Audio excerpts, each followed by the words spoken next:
Assalamualaikum warahmatullahi wabarakatuh. Selamat pagi kawan-kawan radar semua.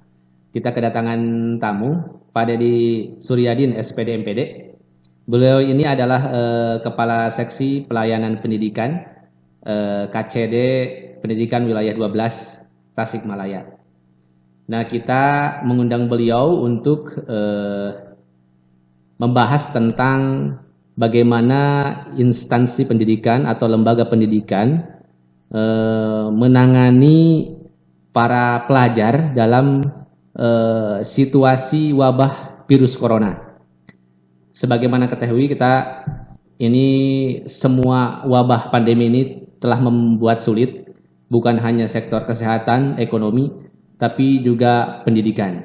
Nah, kita mesti tahu apa yang sedang dilakukan akan dan yang telah dilakukan oleh KCD Pendidikan Wilayah Tasikmalaya yang cakupan pengawasannya di sekolah-sekolah SMA, SMK, SLB dan sederajat.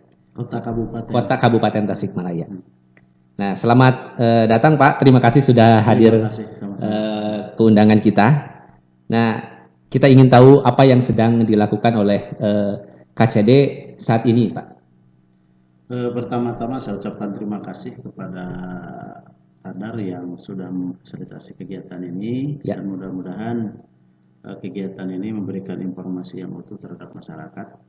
Dan izinkan saya untuk mewakili Pak KCD yang hari ini kebetulan ada Pak Deputi dari Bappenas di SMK 2. Itu pun sama dalam rangka kegiatan jaring aspirasi bagi kalangan muda terutama siswa SMK, di mana mereka ditantang untuk menyampaikan inovasi-inovasi baru dalam kondisi seperti ini.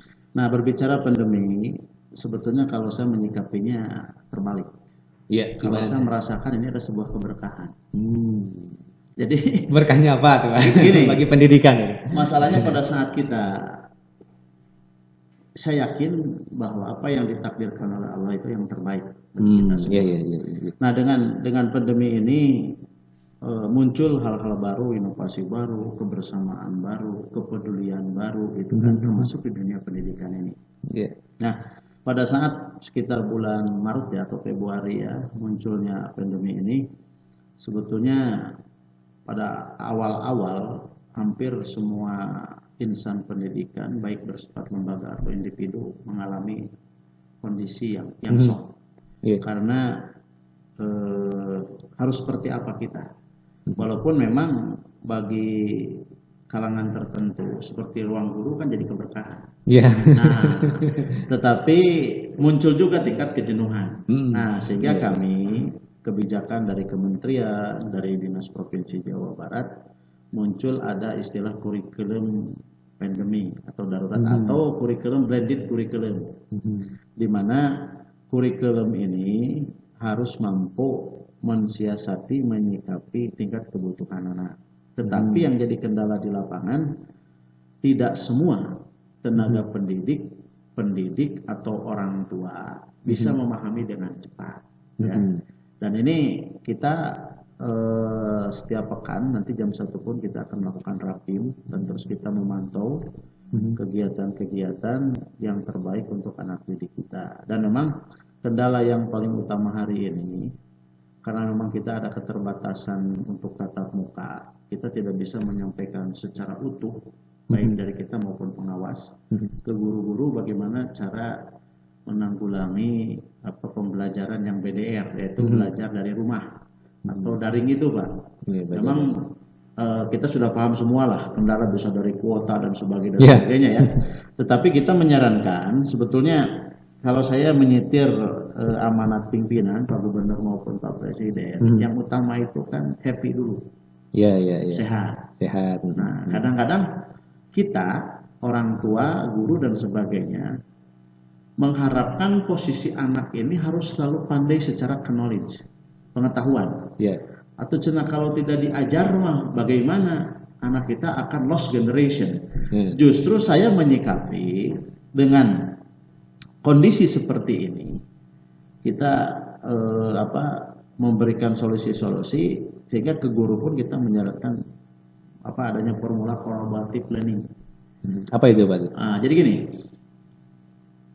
Pak Sandi pernah jadi murid, saya pernah jadi murid. Pernahkah satu orang guru tidak mengagungkan mata pelajarannya? Pasti guru bahasa Inggris menyampaikan pada murid, bahasa Inggris itu is the best dan penting untuk globalisasi. Datang guru olahraga, bangku bahasa Inggris tidak sehat, tetap saja. Jadi artinya apa? Dan ini menjadi beban bagi murid.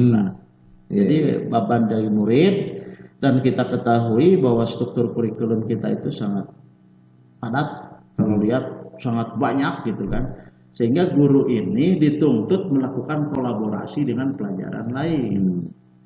Ya, dan ini dituntut menjadi adanya inovasi kan. Nah, ini tidak mudah juga. Nah, dengan sekarang hampir 8 bulan lebih ya, itu sudah ada di beberapa sekolah yang melakukan kegiatan itu. Memang salah satu misalnya yang betul-betul udah masuk ke kita seperti SMA 1 Singaparna, SMA 1 di kota sudah 5, itu membuat sebuah kurikulum yang blended kurikulum tadi. Jadi misalnya guru bahasa Indonesia, guru ekonomi, guru sejarah, itu kan bisa bersama-sama duduk bersama. Bagaimana mengemas kolaboratif learning ini sehingga tidak menjadi beban pada siswa. Jadi kebayangkan kalau anak belajar setiap hari dengar ceramah guru, tugasnya banyak, kuotanya tidak ada, orang tuanya tidak bekerja. Nah, kita minta atau kita arahkan ke pengawas-pengawas pembina itu supaya melakukan tadi optimalisasi blended curriculum dan kolaboratif learning ini. Walaupun di beberapa titik sekolah ini tidak mudah. Nah, untuk SMK kita sarankan lebih stressing di vokasinya. Karena yang lainnya sunnah lah gitu, sunnah ya. Nah yang ruhnya itu kan vokasi kejuruan ini, sehingga minimal anak itu datang seminggu sekali ke sekolah, tapi mereka melakukan kejuruan yang sifatnya kompetensi mereka supaya diperdalam. Dan yang paling terpenting sering kami himbau ke sekolah-sekolah, bagaimana membuat siswa itu senang. Kalau dengan senang kan jadi bahagia jadi sehat. Sehingga peranan guru BP itu harus betul-betul dimaksimalkan, dioptimalkan. Karena ini kan bidang mereka. Kalau kita berbicara konseling di hadapan siswa, itu keterbatasan ilmu kita, gitu kan. Tapi kalau guru-guru BP ini kan punya cara. Karena saya berkeyakinan di otak kita ada neokortek. Kalau heavy, neokorteknya terbuka, maka informasi apapun akan masuk. Apalagi kalau munculnya hormon apa? Endorfin ya. Iya, endorfin. Kan bahagia itu akan, ini mah kami menemukan memang itu tidak seideal seperti itu.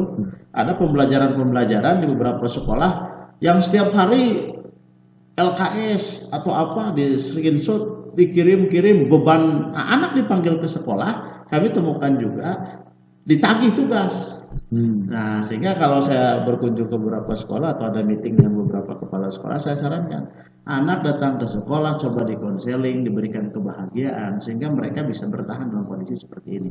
Karena tadi anak muda itu punya usia. Walaupun kita sadar lah usia itu urusan Allah, tapi kecenderungannya kan mereka punya daya hidup yang panjang.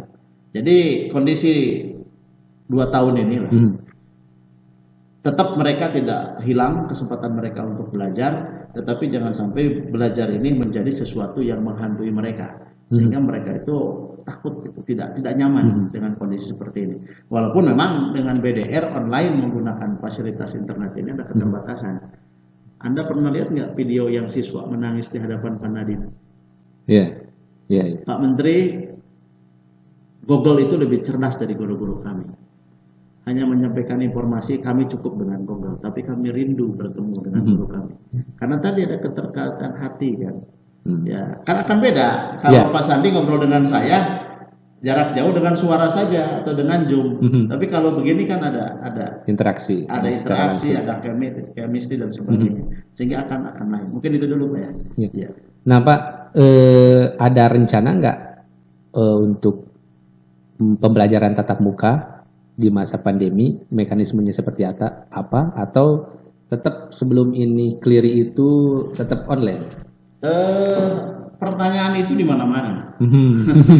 Malahan gimana di Tasik? Kemarin di Banjar rencananya mau membuka ke wilayah zona-zona hijau. Rencana mau begini Pak. Hampir 2 bulan ke belakang saya rutin melakukan rakor dengan tim kota. Di balai kota biasanya malam Senin. Tetapi akhir-akhir ini udah sebulan tidak pernah ada rakor lagi. Sebetulnya kan dari awal pandemi pun kesempatan untuk tatap muka itu welcome selama prosedur diikuti. Nah ini kan, dan persyaratan dan sebagainya. Nah bagi kita tadi, kalau mau membuka tatap muka, tetap berarti ini blended curriculum, tidak bisa menggunakan kurikulum ideal, kurikulum darurat, karena siswa maksimal berada di sekolah 4 jam, tidak bisa lebih kan. Kalau biasa masuk jam 7 pulang jam 4 kan. Nah, terus ada standar-standar misalnya tidak boleh kantin dibuka dan sebagainya. Semua instrumen itu harus mereka lengkapi dulu, baru kita melakukan verifikasi internal. Kalau semua itu sudah terpenuhi, baru itu mengajukan ke gugus COVID pemerintah setempat, karena mereka yang memberikan izin. Nah, yang terkendala di lapangan kadang-kadang kan begini Pak, ketua satu gugus COVID itu kan wali kota, terus ada dinas kesehatan, terus turun ke kecamatan.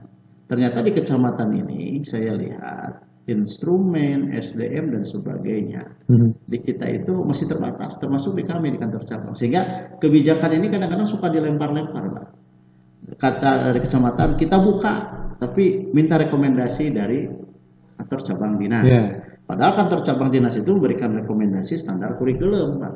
Bukan memberikan izin membuka keramaian. Tetapi selama prosedural kurikulum ini dipenuhi, instrumen dan sebagainya, berarti dimanapun silakan. Ya.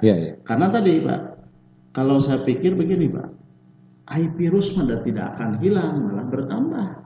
Tetapi bagaimana kita menyikapi kondisi itu? Katanya jangan menyampaikan statement berdampingan dengan virus, jangan katanya. Orang ahli medis, justru kata orang medis, virus itu harus dilawan gitu kan.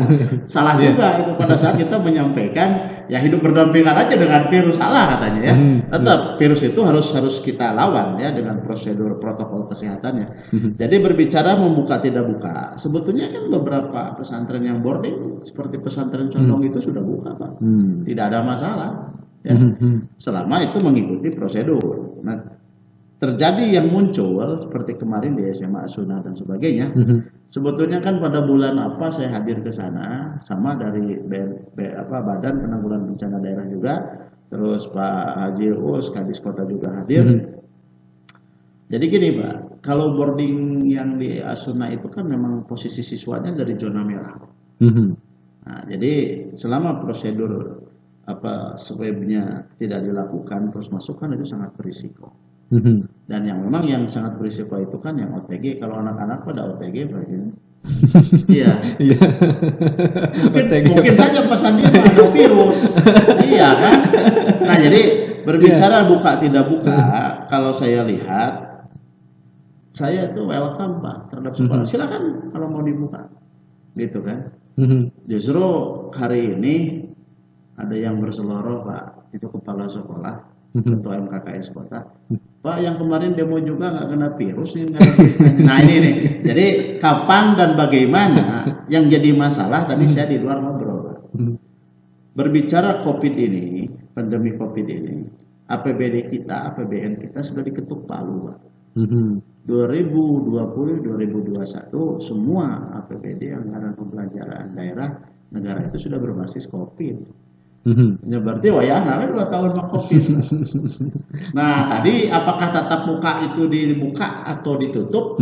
Nah itu sebetulnya tinggal kesiapan. Seperti Al-Mutakin SMA 5 kan sudah siap-siap Pak untuk dibuka dan udah mengikuti prosedur. Tapi pada saat di wilayah itu ada klaster dan ditemukan, otomatis gugus COVID tidak memberikan izin.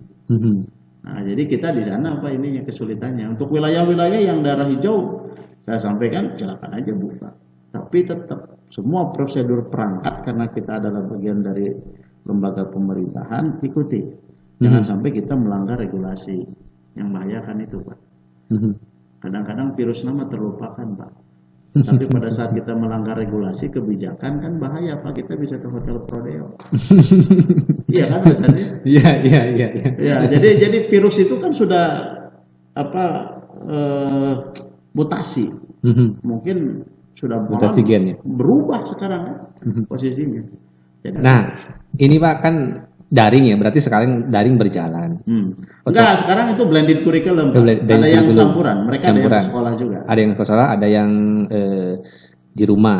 Nah, ini kan mengubah semua pola penilaian guru terhadap murid-murid kan dalam aspek ini. Apakah penilaian dengan gaya lama misalnya menilai perilaku dan lain sebagainya itu masih ada atau hanya berbasis hasil daripada tes yang telah dikerjakan oleh siswa? Proses penilaian nih guru terhadap siswa. Ini bagaimana menilai guru dalam posisi atau memang nggak usah menilai, yang penting belajar? Aduh, ya udah ada hasil, yang penting belajar. Iya, iya.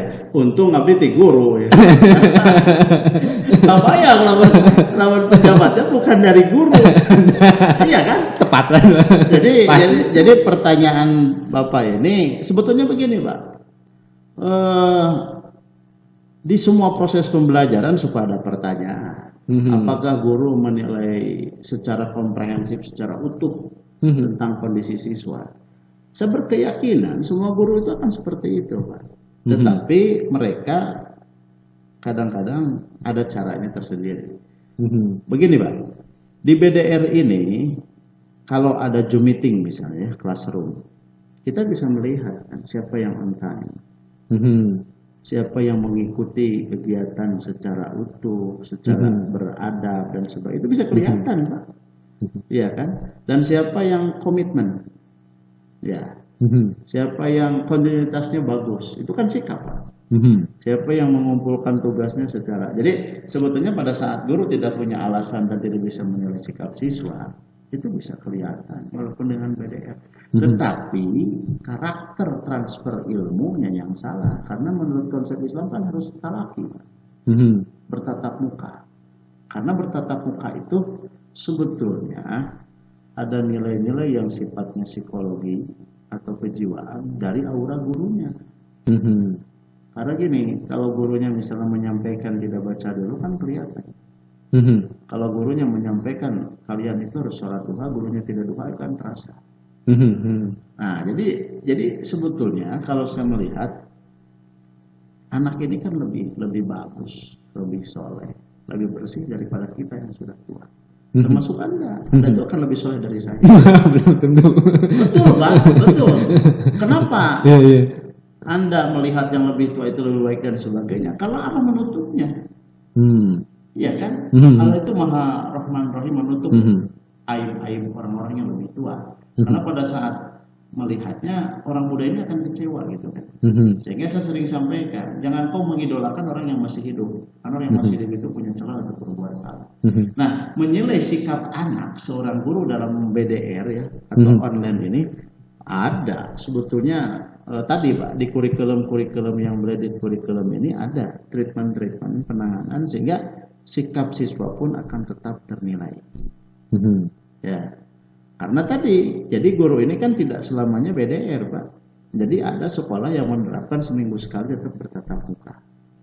Itu bertatap mukanya itu semua murid datang atau silih berganti? Oh, silih berganti, Pak. Menggunakan protokol kesehatan. Satu kelas itu maksimal setengah siswa dari jumlah siswa yang biasa. Jadi 36 itu 15 ya. Dan mereka menggunakan protokol kesehatan, tidak lama di sekolahnya itu banyaknya ke konseling, Pak. Evaluasi tugas dan sebagainya gitu kan. Jadi sebetulnya kalau guru-guru itu kan, Pak, ada yang menggunakan, Bapak pernah tahu nggak konsep mutaba'ah? Belum tahu. Itu pengecekan amalan harian. Murid disuruh mengisi itu. Bagaimana, Pak, kalau mereka berbohong? Bapak yakin tidak orang itu akan siap selamanya berbohong berbulan-bulan? Dan orang yang melakukan kebohongan berbulan-bulan itu secara kejiwaan akan ketemu. Kecuali kalau dia terus beristighfar. Setiap salah dia beristighfar. Betul, Pak. Dan guru itu punya ilmu psikologi pendidikan.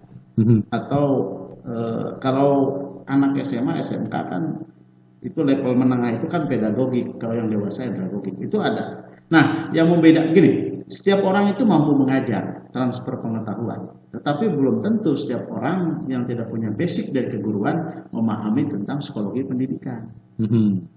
Gitu. Nah, guru mah punya dasar itu.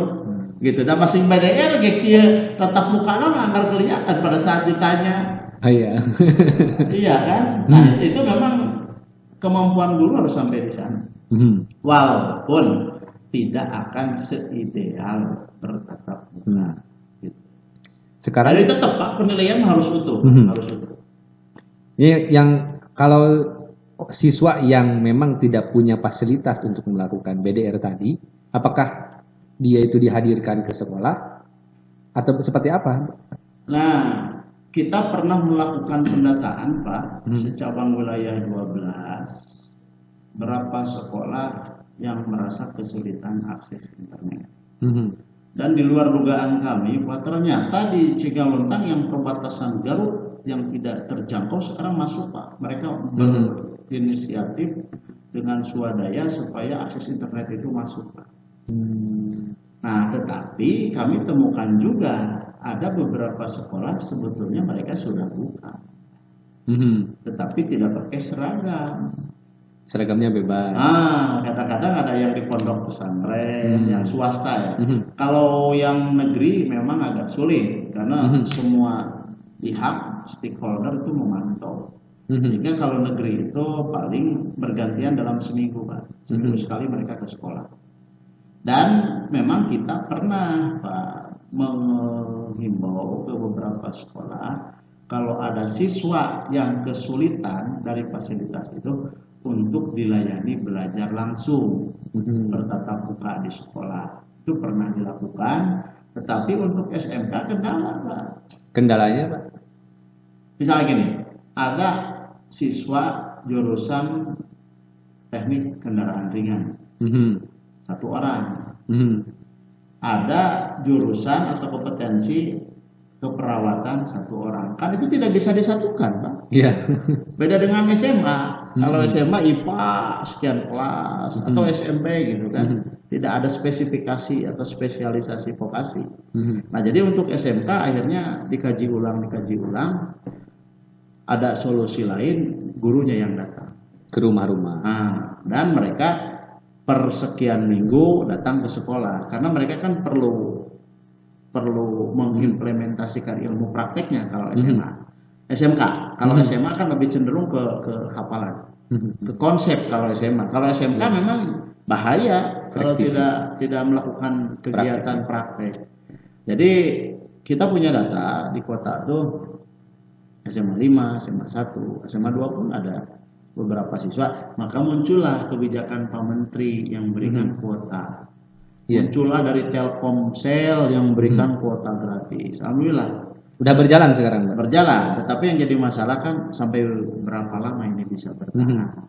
Ya, masalahnya kata ibunya HP-nya cuma satu-satunya, dipakai adiknya, kakaknya dan sebagainya kan. Iya. Tetapi saya sambil bercanda, nikmati saja. Ini tidak akan lama. Yakin Pak, semuanya itu akan ada akhirnya. Yang terpenting kita jalani dengan penuh keikhlasan, kesabaran, sehingga menimbulkan kebaikan. Bapak yakin nggak bahwa kesuksesan itu dengan kecerdasan? Tidak, kalau saya lihat. Gimana kesuksesan itu kan? Iya, kesuksesan itu kan tidak bertumbuh hanya dari kecerdasan, Pak. Iya. Ya, malahan ada spiritual quotient, intellectual quotient, ada emotional quotient, ada adversity quotient. Ternyata dari hasil penelitian yang membuat orang sukses dunia akhirat itu sebetulnya kedaya tahanan.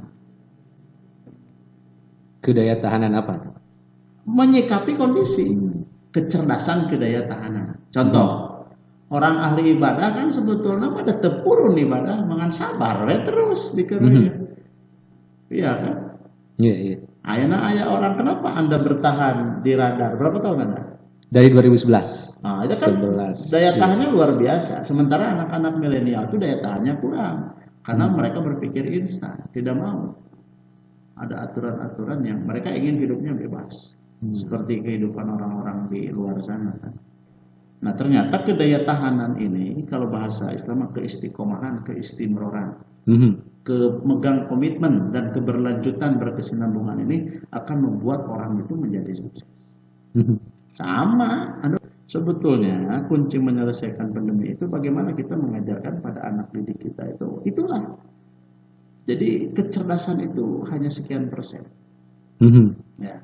Karena ternyata barusan kata Pak Deputi saja dari Bappenas, orang-orang yang secara cerdas, secara knowledge itu akan menumbuhkan kesombongan pada dirinya.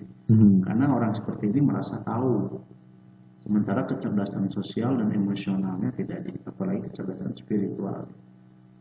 Dan memang itulah manusia. Ya. Jadi, dan yang saya sayangkan memang mayoritas masyarakat kita masih berpikir bahwa kemampuan kecerdasan pengetahuan ini, knowledge ini menjadi ukuran seperti ranking, nilai, gitu kan? Iya, pasti masih jadi ukuran. Anak saya itu sampai bertanya begini, ya kenapa saya dipaksa untuk bisa semua ilmu? Matematik udah bisa, bahasa Inggris udah bisa. Dia bertanya pada saya, apakah guru bahasa Inggris bisa itu matematik? Ya, coba. Iya kan? Iya. Jadi sebetulnya yang bagus itu bagaimana kita melihat kecenderungan orang itu kemana. Dan pada saat orang itu, Anda misalnya jadi senang di dunia jurnalis. Nah, pada saat Anda senang di dunia jurnalis ini, bagaimana daya tahan Anda untuk tetap memantaskan diri. Jadi kalau saya melihat sebetulnya dari pendidikan itu memantaskan diri saja. Mencari bentuk pun. Iya, jadi life like cycle. Hidup ini ibarat siklus. Dan siklus ini berputar mengitari kue kehidupan. Dan perputaran kehidupan ini akan berhenti di hadapan Anda. Berarti kan pada saat kue kehidupan ini berhenti di hadapan Anda harus siap untuk memakannya dan menikmatinya. Tapi bagaimana kalau kondisinya Anda lagi sakit gigi? Kenapa sakit gigi? Karena Anda tidak istiqomah untuk menyikat gigi. Berarti pemeliharaan kesehatan. Untuk memelihara kesehatan kan perlu pengetahuan juga. Selain pengetahuan perlu pembiasaan juga. Betul tidak? Habit kan? Nah, terus kan selain habit juga tadi kan sama sikapnya. Bagaimana attitude-nya dalam menyikat gigi kan ada triknya. Rajin nyikat gigi salah juga bisa rusak giginya kan. Jadi kalau satu konsep saja itu sudah utuh dari kacamata pendidikan. Nah, jadi hidup ini, pendidikan ini kan bagaimana dia mengenali dirinya. Nah, dan bagaimana dengan mengenali dirinya itu membiasakan dirinya mengimplementasikan amaliyahnya, tapi dengan ilmunya tadi, tetap ilmunya harus ada. Nah, sebetulnya kan kondisi pandemi ini seharusnya, kalau saya melihat berkah ini, mungkin saya agak sedikit ekstrim. Bagi saya itu berkah. Karena apa? Pandemi ini tidak akan pernah berakhir, karena ini sudah akhir zaman. Akan muncul lagi pandemi-pandemi berikutnya. Sehingga manusia memiliki solusi bagaimana menghadapi pandemi. Nah, ini pembelajaran awal. Sehingga seorang guru itu harus mampu memprediksi masa-masa termasuk pandemi ini. Ya pandemi jalan aja, must go on gitu kan. Easy going, nikmati. Keberkahannya apa? Semua keluarga hadir di rumah, bisa bercengkrama. Iya kan, lebih peduli pada masyarakat. Berbicara pendidikan akan muncul kurikulum baru. Berarti kan sesuai dengan kekinian. Sok lamun teu pandemi, orang Indonesia mah lebih nyaman di zona nyaman. Nah, betul tidak? Nah, dan saya yakin dengan pandemi ini akan terlahir orang-orang yang sangat luar biasa. Jadi jangan dibikin hantu jadi hantu gitu. Kalau muncul bahasa Indonesia macam itu, sesuatu yang menakutkan deh.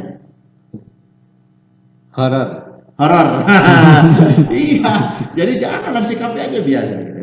Jadi berbicara tentang sekolah, sebetulnya kita memberikan kesempatan, silakan buka aja. Tetapi tetap tadi munculkan peradaban baru. Bukan new normal AKB, adaptasi kebiasaan baru. Bagaimana kita memelihara kesehatan, bagaimana kita belajar secara efektif. Dan belajar itu saya sering menyampaikan bukan masalah lamanya, tapi efektivitas belajarnya.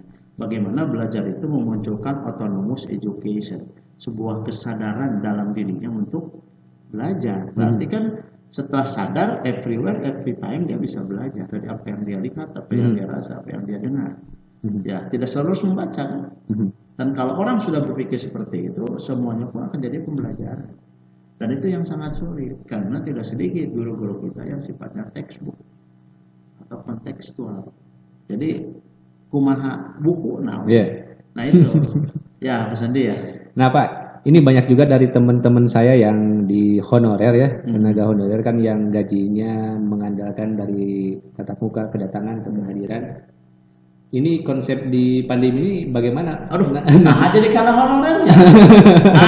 Ini kan sekolah. Saya balik bertanya ke Mas Andi. Saya balik bertanya. Hati-hati berbicara honorer. Kenapa tuh? Regulasinya sudah tahu nggak apa itu honorer? Yang terbaru belum tahu saya. Bukan yang terbaru, udah lama itu PP 48 tahun 2003. 2003. Dan itu tentang honorer. Definisi honorer di aturan itu. Orang dikatakan honorer jika dapat insentif dari pemerintah dan diberikan surat tugas minimal dari eselon 2. Nah, yang Pak Sandi sampaikan tadi saya bisa menangkap itu bukan honorer. Apa itu disebutnya? Sukwan. Oh, tenaga sukwan. Jadi kalau di luar negeri guru itu ada 3. Ada main teachers, guru pamong. Ada main teacher, voluntary teacher, guru sukarelawan. Terus ada guru pembantu. Ada 3. Misalnya gini, orang ini belajar otomotif, mesin. Ternyata mesin ini berbasis bahasa Inggris, hadir dia guru bahasa Inggris di sana. Nah, yang guru otomotif teknik ini adalah main teachers, guru utama. Nah, ada lagi guru supporting teachers, guru pendukung bahasa, dan ada lagi voluntary teacher, guru sukarelawan. Nah, guru sukarelawan ini kalau di luar banyaknya guru BP, psikologi. Jadi kan kudu nama anak teh diajar teh aya nu ngajarkeun ilmuna, aya nu mengamati kejiwaannya, ada guru yang membantu apa yang dia butuhkan. Keur mah teu bisa matematik teh, ari teh matematik nanti make bahasa Inggris, kudu aya guru bahasa Inggris. Betul tidak? Akuntansi teh ngitung teu bisa matematikna. Istilahnya teh banyak teh bahasa Inggris. Da ieu mah teu di Indonesia mah. Pokona mah guru kudu segala bisa. Di kita mah. Dan ini masyarakat tidak melihat apakah ASN, apakah guru sertifikasi atau guru sukarelawan. Iya kan? Dan kasihan yang guru sukarelawan ini tetap di pandangan masyarakat guru mah dianggap sejahtera. Pernah teh guru dapat pandemi anu 600 ayeuna da moal, padahal ada yang saya temukan guru sukwan itu dibayar sajam hanya 3.000. Itu gimana Pak nasib-nasib mereka itu? Sekarang dalam kondisi saat ini sistem penggajiannya gimana? Gini, Pak. Berbicara guru ini untuk kota kota saja, guru ASN itu ada 1.779. Dengan non ASN itu di angka 5.000 lah. Guru ini. Justru saya melihat guru ini masih sejahtera. Karena masih ada bos BPMU dan sebagainya yang mereka bisa terima. Nah, tinggal berapa yayasan yang peduli tentang itu. Kalau yang di negeri jangan dibahas Pak, sejahtera yang di negeri. Tenaga sukuan yang di negeri. Iya, karena kan dibayar insentif yang 2,9 dari provinsi. Nah, permasalahannya guru yang di yayasan. Tetapi kalau berbicara yayasan kan ada guru, ada sekolah elit, ada sekolah alit. Ada yayasan-yayasan yang bonafid kan, ada yayasan-yayasan yang alit. Jadi karena begini, guru itu idealnya bukan sebuah pekerjaan, tapi sebuah panggilan jiwa. Sering saya sampaikan di hadapan guru, karena saya mau mengalami jadi guru dulu. Iyalah, ajengan wae teraya gaji aja. Tapi berkah. Berkah itu yang paling utama kan mendatangkan kebaikan, bukan bertambahnya harta. Bertambah harta tidak menunjukkan kebaikan. Dan ingat, saya lihat ini nanya itu karena dari guru mungkin ya. Pernah. Dulu kan PPL dulu, KKN dulu. Gitu. Jadi begini, saya yakin yang namanya guru ini daya kreativitasnya sangat tinggi. Jadi gaji sakit itu bari dagang, bari ngojek, ada guru yang bari ngojek halal nggak apa-apa. Tetapi ingat bahwa kita mengajar itu karena panggilan jiwa ibadah. Dan yang namanya rezeki itu tidak dari sana saja. Dan banyak fenomena guru-guru biasa, saya udah tidak jadi guru sekarang, tetapi dia mampu menyekolahkan anaknya lebih luar biasa. Banyak guru.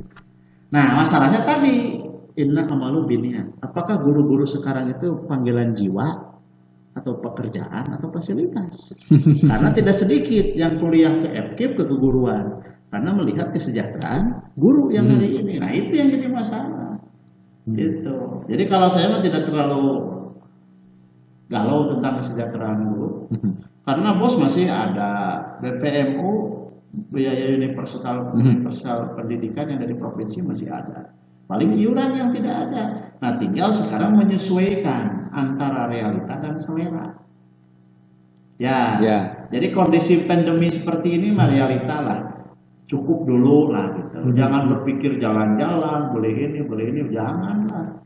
Sekarang kan guru-guru harus datang ke rumah kata beberapa kali. Itu sebagian. Itu biaya sendiri atau ada penanggungan? Biaya dari sekolah. Kan ada bos. Jadi dikasih tugas. Kegiatan operasional di sekolah tidak ada, bos dikemanakan? Oh, berarti dari sana bisa. Iya, iya kan? Kegiatan sekolah tidak ada. Beli spidol tidak, beli ini tidak. Ya gunakan untuk itu. Atau beberapa sekolah di kota kabupaten ada yang dibelikan untuk kuota siswa, terutama siswa yang tidak mampu. Tapi kan tidak, selama ini tidak ada guru yang demo mengeluh kan? Sementara nggak ada. Karena apa? Mereka tetap dibayar, tapi tidak pergi ke sekolah. Nah, coba kita belum mengukur produktivitas guru dalam kondisi pandemi ini seperti apa. Gitu kan. Berapa guru yang mampu menggunakan fasilitas Google Classroom. Berapa yang ini kan perlu kajian. Peran orang tua juga diperlukan dalam, meskipun mereka udah besar-besar nih, dalam mengawasi anak-anak belajar di rumah. Yang wajib mendidik itu orang tua, bukan guru. Betul. Iya. Betul. Makanya pada saat kita menyekolahkan anak itu harus ada transfer amanah ke guru atau ke lembaga itu. Nah, bukan guru. Iya kan? Iya, betul. Nah, justru dengan pandemi ini ada sebuah proses penyadaran pada kita. Saya sering menyampaikan dulu lagi jadi guru, saya pasti nanya dulu, kamu dari mana, keluarga apa? Saya sampaikan, tolong pelajari ilmu warisan keluarga. Karena warisan ilmu keluarga itu akan mengalir dalam diri Anda. Ya. Dan itu menjadi jurus pamungkas untuk menghadapi kehidupan.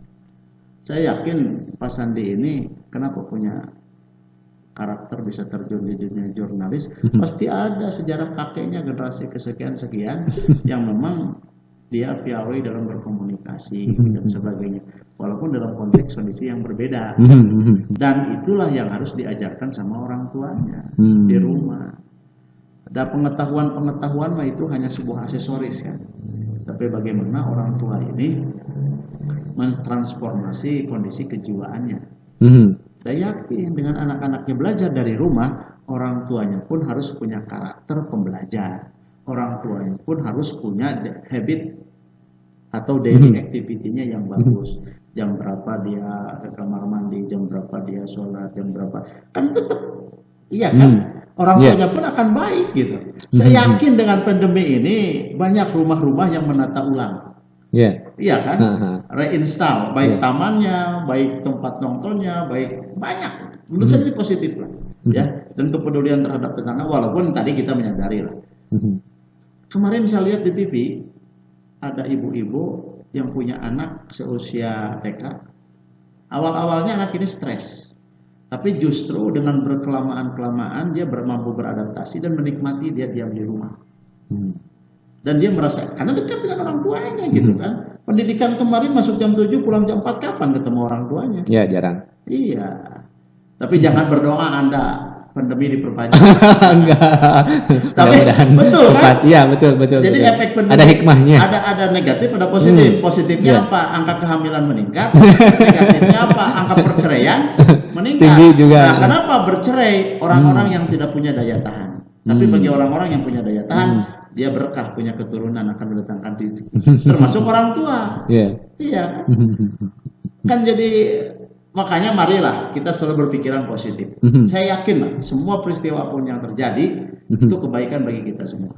Baiklah, sahabat-sahabat semua, Bapak Ibu yang lagi nonton perbincangan kita, mudah-mudahan pandemi ini cepat selesai dan kita mendapatkan hikmahnya dari apa yang telah Allah ujikan kepada kita.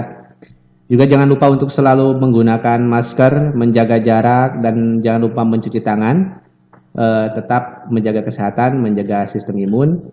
Sekian, assalamualaikum warahmatullahi wabarakatuh. Assalamualaikum warahmatullahi wabarakatuh.